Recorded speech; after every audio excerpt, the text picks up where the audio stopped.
चंद्रिका गैरा दीक्षित उर्फ वड़ा पाव गर्ल। 1 साल की बच्ची के अगर माँ बाप चले जाएंगे तो उसका जीवन कैसा चलेगा। प्रफुल्ल बिल्लोरे उर्फ MBA चाय वाला। स्कैमर लिख रहे हैं, फ्रॉड लिख रहे हैं, this is very wrong. Shehnaaz Arora और गुरप्रीत कौर उर्फ कुल्लड़ पिज्जा कपल।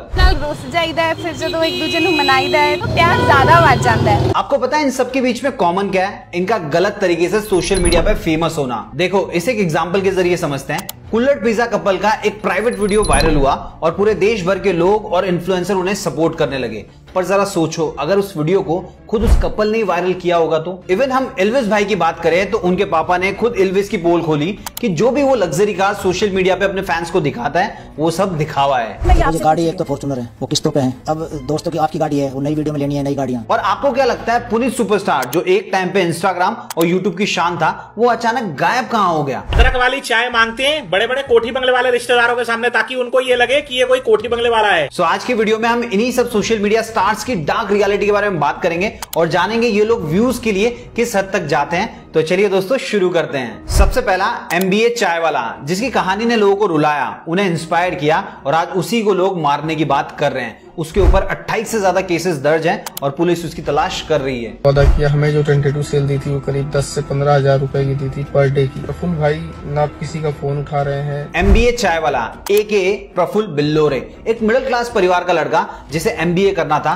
पर हालात ने उसे चाय वाला बना दिया। है ना एकदम परफेक्ट और इंस्पायरिंग स्टोरी जो किसी को भी रुला दे। इसी बात का फायदा उठाया प्रफुल्ल ने और लोगों को अलग अलग मोटिवेशनल स्पीच से मोटिवेट करने लगा। धर्मा प्रोडक्शन मेरे ऊपर बायोपिक बना रहा है यार। सबके मन में बस एक ही सवाल था, अगर प्रफुल्ल कर सकता है तो हम क्यों नहीं? और इसका जवाब भी उन्हें प्रफुल्ल ने खुद दिया। उन्होंने सबके सामने दो ऑप्शन रखे, या तो खुद का स्टार्टअप खोल दो या फिर MBA चाय वाला की फ्रेंचाइजी ले लो। समझ रहे हो? यानी कि पैसे कमाने की निंजा टेक्निक। क्योंकि उसे पता था कि लोग आसान रास्ता ही चुनेंगे, सो उन्होंने फ्रेंचाइजी लेना शुरू किया। अब ऐसा इसलिए हुआ क्योंकि उस वक्त MBA चाय वाला की फ्रेंचाइजी अच्छा खासा पैसा कमा रही थी और फिर 20 से 50 लाख रुपए में प्रफुल्ल ने अपनी फ्रेंचाइजी हर एक को बेची और बेचते वक्त लोगों को भरोसा दिलाया कि इससे वो दिन का 10,000 रुपए आसानी से कमा लेंगे। एक वो दिन था और एक आज का दिन है। जिसने भी फ्रेंचाइजी खरीदी वो दिन का मुश्किल से 600 रुपए भी कमा नहीं पा रहा है। इसके अलावा कई सारे फ्रेंचाइजी आउटलेट पे तो ताले लग गए। अब इन सब के बारे में जब बात करने के लिए प्रफुल्ल को कॉल लगाया गया तो उसने किसी के भी कॉल को नहीं उठाया। इसीलिए लोगों ने उसके ऊपर धोखाधड़ी के केसेस फाइल कर दिए और आज उसके खिलाफ करीब 28 से भी ज्यादा केस दर्ज है। तुम्हारा एक एक पन्ना खोल दूंगा मैं, हिसाब देते देते थक जाओगे, चप्पल घिस जाएगी कोर्ट का चक्कर काटते काटते। दूसरा वड़ा पाव गर्ल, जहां ड्रामा है वहां पैसा है। इस बात को दिल्ली की वड़ा पाव गर्ल ने इतना सीरियसली लिया कि उसे बीच रास्ते से पुलिस उठाकर ले गई। चंद्रिका गैरा दीक्षित यानी कि वड़ा पाव गर्ल, इसने हल्दीराम की नौकरी छोड़कर एक वड़ा पाव का स्टॉल शुरू किया। शुरुआत में तो उसका स्टॉल ठीक ठाक चल रहा था, लेकिन उसके एक वायरल वीडियो से उसे रातों रात फेम और हजारों कस्टमर्स मिल गए। अब जैसे ये वीडियो सोशल मीडिया पे वायरल हुआ, सबको उसके लिए हमदर्दी जाग उठी। सबका बस यही कहना था वो कुछ गलत नहीं कर रही है। पर दोस्तों इसकी असली सच्चाई तब बाहर आई जब पता चला कि इसके पास MCD यानी कि म्युनिसिपल कॉर्पोरेशन ऑफ दिल्ली की परमिशन थी ही नहीं। वो गैर कानूनी तरीके से अपना स्टॉल चला रही थी। लेकिन तब तक उसके वायरल कंटेंट को देखकर उसके ठेले के बाहर क्रिएटर्स और सपोर्टर्स की गर्दी जमा होने लग गई। बस इसी गर्दी को देखकर उसमें अलग सा एटीट्यूड आने लगा। उसे लगने लगा कि लोग उसके वड़ा पाव को चाहते हैं। पर दीदी को पता नहीं था कि वड़ा पाव नहीं बल्कि उसके ड्रामे देखने आते हैं। सर मैं क्या करूं? एक बात बताओ, मेरा बच्चा किसके भरोसे पलेगा? आज मुझसे नौकरी छीन रहे तो। क्योंकि दोस्तों उसके वड़ा पाव को लेकर लोगों की जो राय है वो कुछ खास अच्छी नहीं है। लेकिन इस वड़ा पाव के लिए क्या मैं 1 घंटे की लाइन में लगूंगा? नहीं, नो। अब देखिए, पहले तो उसके पास स्टॉल की कोई परमिशन नहीं थी। ऊपर से उसने दिल्ली के ऐसे भीड़ भाड़ वाले जगह पे स्टॉल लगाया था जिससे ट्रैफिक इतना बढ़ गया कि वहां रहने वाले लोगों ने उसके खिलाफ कंप्लेंट दर्ज कराई। और फिर जब पुलिस वहां पहुंची तो उसने पुलिस के साथ बदतमीजी की। उसे लगा कि इससे वो और ज्यादा वायरल हो जाएगी, पर दोस्तों पुलिस ने सीधा उसे उठाकर जेल में डाल दिया। इनफैक्ट डॉली चाय वाले के साथ भी कुछ ऐसा ही हुआ। अपने जीप से बनाई चाय पिलाने के अतरंगी अंदाज से डॉली को काफी ज्यादा पॉपुलैरिटी मिल गई। और दोस्तों पॉपुलैरिटी भी इतनी मिली कि माइक्रोसॉफ्ट के को फाउंडर खुद पहुंच गए डॉली की टपरी पे चाय पीने। The collab we never expected. तीसरा एल्विश यादव, सिस्टम हिलाने वाले एल्विश भाई की सिस्टम ने खुद ही हिलाकर रख दी। एल्विश ने अपने करियर की शुरुआत की थी यूट्यूब पे फनी वीडियोस बनाने से, जिससे वो सब जगह पे छा गया। लेकिन उसके लोगों को मदद करने के जज्बे ने हर छोटे से बड़े इंसान के दिल में उसके लिए जगह बना दी। इसके अलावा बिग बॉस में उसके वन लाइनर्स, गेम स्ट्रैटेजी और उसकी फनी पर्सनैलिटी ने उसे लोगों का चहेता बना दिया और फिर इन्हीं लोगों ने उसे बिग बॉस का विनर भी बना दिया। लेकिन दोस्तों बाहर आते ही एल्विश की एक और पर्सनैलिटी बाहर आई और वो थी गुंडागर्दी वाली। उसने एक दुकान में जाकर एक यूट्यूबर जिसका नाम था मैक्सटर्न उसको मारा, फिर रेस्टोरेंट में मौजूद एक इंसान को तमाचा मार दिया और सांपों के जहर की तस्करी के मामले में भी उसे जेल हुई थी। लेकिन अभी वो बेल पर बाहर है और बाहर आते ही फिर एक कंट्रोवर्सी में फंस गया। उस पर big boss fame Manisha Rani ने इल्जाम लगाया उसको उसके अंदर ईगो है तो फिर मेरी भी सेल्फ रिस्पेक्ट की बात है। अब दोस्तों अपनी गलती को मानने की बजाय मनीषा का मजाक उड़ाते हुए नजर आता है। भैया वो कवर फोटो, अरे रुक जा यार, कवर फोटो, अरे रुक जा मेरी माँ।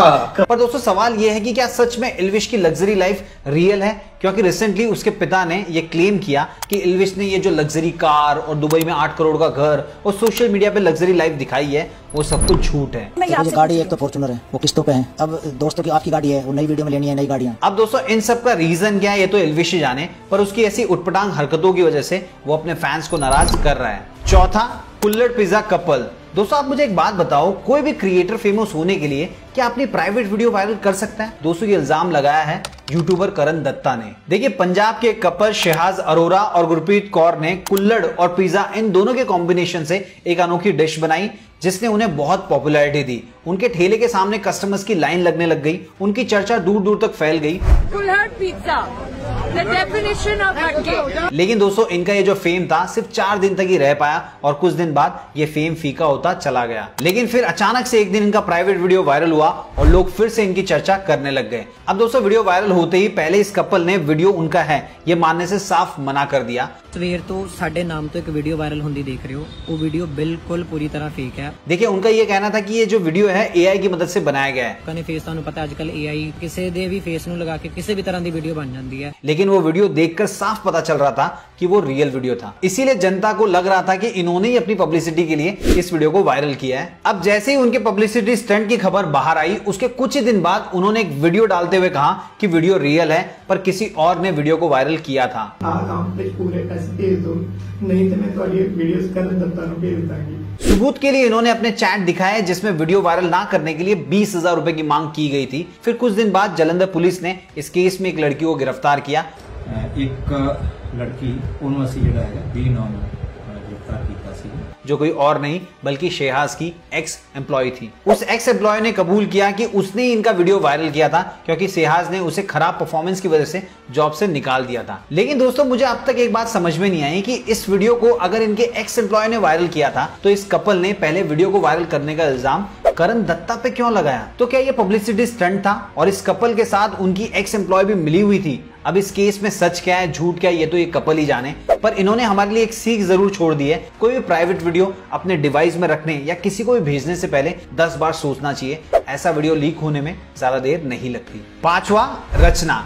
देखिए दोस्तों माँ बेटे के रिश्ते को एक पवित्र रिश्ता माना जाता है, लेकिन सिर्फ सोशल मीडिया पे फेम पाने के चक्कर में एक माँ ने अपनी सभी हदें पार कर दी। जी हाँ, मैं बात कर रहा हूँ सोशल मीडिया सेंसेशन रचना यानी कि मॉमी रचना की। रचना की 16 साल की उम्र में शादी हो गई थी पर उसे अपने करियर में कुछ करना था इसलिए उसने मॉडलिंग शुरू कर दी। उसने कई सारे ब्रांड्स के लिए काम किया, साथ ही सोशल मीडिया पे भी अपने फैंस बनाने के लिए कई सारे ब्यूटी वीडियोस डालने लग गई। लेकिन दोस्तों इन वीडियोस से रचना की दाल नहीं गली, इसलिए रचना ने सहारा लिया अपनी फैमिली का। वो फैमिली के साथ वीडियोस डालने लगी और एक दिन अपने बेटे के साथ डाले एक वीडियो से रचना रातों रात वायरल हो गई। नहीं, वीडियो के लिए नहीं बल्कि वीडियो में अपने बेटे के साथ कर रही करतूतों की वजह से सभी सोशल मीडिया पे उसे ट्रोल करने लग गए, क्योंकि उस वीडियो को देखकर आप खुद भी सोच में पड़ जाएंगे कि वाकई में ये माँ बेटे हैं या फिर कुछ और। अब दोस्तों आप ही बताओ, अगर कोई भी माँ बेटे के रिश्ते पे बुरी नजर डालेगा, उस पे गंदे गंदे कमेंट्स करेगा, तो किसी भी माँ का पहला रिएक्शन क्या होगा? पुलिस केस, उसके अगेंस्ट कोई एक्शन। लेकिन रचना पे फॉलोवर और फेम पाने का भूत इस कदर सवार था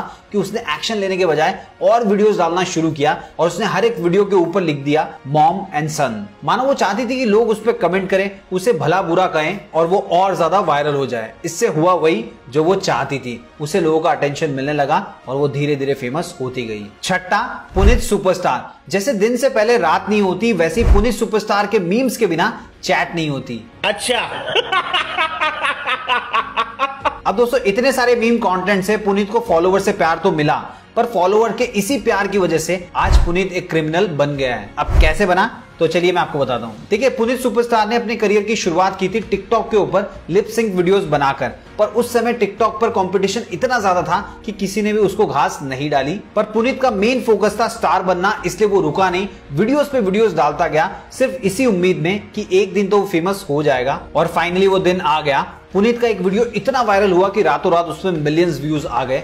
फिर क्या था, वो एक के बाद एक वीडियोस डालते गया और उसके रिलेटेबल कंटेंट को मिलियंस में व्यूज आने लग गए। देखते देखते पुनीत सुपरस्टार से लॉर्ड पुनीत बन गया। फिर लॉर्ड टाइटल की हवा उसके दिमाग में घुस गई और फिर पुनीत ने सभी क्रिएटर्स को नीचा दिखाना शुरू किया। मेरे को तो असल बात बताऊं, आपको कोई भी पसंद नहीं है क्योंकि सभी गालियां देते हैं, तो मुझे तो कोई पसंद नहीं है। झुक के रहना पड़ेगा मेरे आगे क्योंकि मैं अपने में खुद हीरो हूँ। इवन दोस्तों बिग बॉस में भी उसने अपनी हरकतें शुरू रखी, जिसके कारण सिर्फ 12 घंटे के अंदर बिग बॉस से बाहर आने वाला वो पहला कंटेस्टेंट भी बना।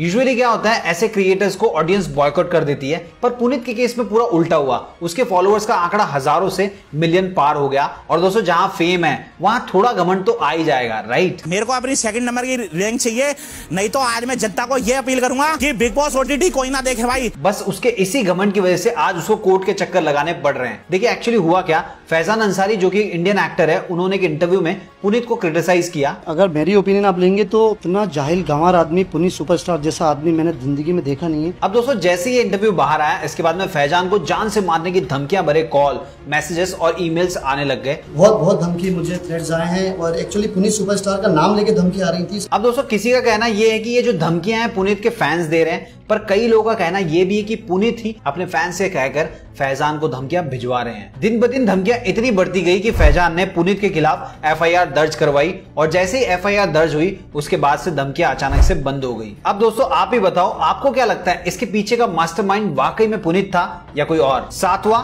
सौरभ जोशी। जहां एक तरफ सौरभ जोशी जिंदाबाद के नारे लग रहे हैं, वहीं दूसरी तरफ सौरभ जोशी के लिए लोगों में नफरत इतनी बढ़ गई है कि उसके पुतले तक जलाए जा रहे हैं।